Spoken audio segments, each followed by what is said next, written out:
Assalamualaikum warahmatullahi wabarakatuh. Perkenalkan, saya Ariel Alparezi dari jurusan Administrasi Niaga semester 2. Di sini saya akan menyampaikan yaitu unsur-unsur hukum. 1. Aturan atau peraturan. Norma, hukum terdiri dari aturan yang bersifat mengatur tingkah laku manusia dalam masyarakat. Aturan ini dibuat oleh lembaga yang berwenang, seperti legislatif, dan dituangkan dalam bentuk perundang-undangan. Aturan hukum bersifat umum, yang artinya di sini berlaku untuk semua orang dalam situasi yang serupa, tidak bersifat pribadi atau khusus. Ciri-ciri aturan hukum mengikat seluruh warga masyarakat, dibuat oleh lembaga yang berwenang, berlaku terus-menerus selama tidak dicabut atau diubah. 2. Sifat hukum mengikat dan memaksa. Salah satu ciri pokok hukum adalah sifatnya yang mengikat dan memaksa. Artinya apa? Artinya di sini adalah setiap individu dalam masyarakat wajib mematuhi aturan hukum. Apabila seseorang melanggar hukum, maka negara berhak memaksa individu tersebut untuk tunduk. Bahkan dengan menggunakan alat kekuasaan negara. Contohnya di sini seperti polisi atau pengadilan. Maknanya di sini adalah tidak ada pilihan untuk tidak mematuhi hukum. Semua orang wajib mematuhi hukum. Nah, jika tidak mematuhi hukum, negara berhak menggunakan paksaan fisik jika diperlukan, tidak memandang siapa yang melanggar. Semua warga negara tunduk pada hukum. 3. Adanya sanksi bagi setiap aturan hukum, dilengkapi dengan sanksi bagi yang melanggar. Sanksi ini merupakan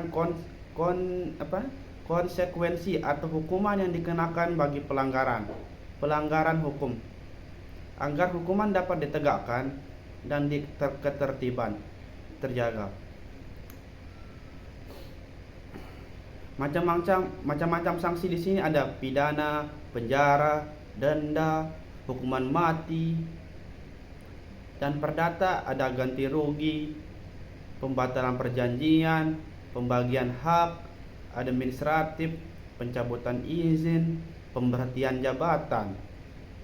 4. Keadilan. Tujuan utama hukum adalah untuk mencapai keadilan. Jika hukum tidak hanya berisi peraturan yang mengikat, tapi harus mencerminkan nilai-nilai keadilan bagi semua pihak. Keadilan berarti memberi sesuatu apa yang harusnya diterima oleh masing-masing individu atau kelompok. Keadilan dalam hukum mencakup keadilan formal, perlakuan sama di depan hukum. Keadilan substansial mempertimbangkan angka situasi konkret secara adil. 5. Kepastian hukum. Hukum harus memberikan kepastian bagi masyarakat, yaitu kejelasan aturan yang tidak menimbulkan penafsiran ganda. Kepastian hukum pentingnya agar masyarakat tahu apa yang boleh dan tidak boleh dilakukan serta konsekuensinya. Ciri-ciri kepastian hukum ada aturan hukum jelas dan tertulis, tidak berubah-ubah secara mendadak, ditegakkan secara konsisten. 6. Tujuan hukum di sini adalah untuk mengatur kehidupan sosial. Hukum bertujuan menciptakan keteraturan dalam masyarakat. Dengan adanya hukum, konflik dapat dicegah atau diselesaikan. Hak dan kewajiban setiap orang diatur jelas serta ketertiban umum dapat terwujud. Fungsi pengaturan sosial hukum yaitu mengatur hubungan antara warga negara, mengatur hubungan warga dengan warga negara, mengatur penyelesaian konflik, Bersumber dari 7. Bersumber dari kewenangan yang sah. Setiap hukum yang berlaku harus bersumber dari lembaga atau pihak yang memiliki kewenangan resmi. Contohnya di sini ada legislatif, eksekutif, dan yudikatif. Tanpa sumber yang sah, aturan tersebut tidak dapat diakui sebagai hukum yang mengikat secara resmi. Contoh sumber yang sah di sini ada Undang-Undang Dasar, Undang-Undang Peraturan Pemerintahan, keputusan Presiden, peraturan daerah sebagai dan peraturan daerah.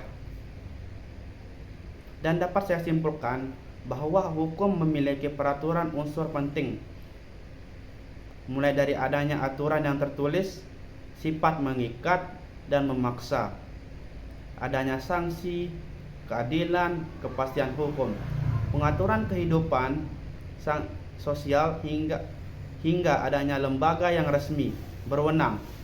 Semua unsur ini harus berjalan bersamaan agar hukum dapat ditegakkan dengan baik dan memberikan manfaat bagi seluruh masyarakat. Sekian, assalamualaikum warahmatullahi wabarakatuh.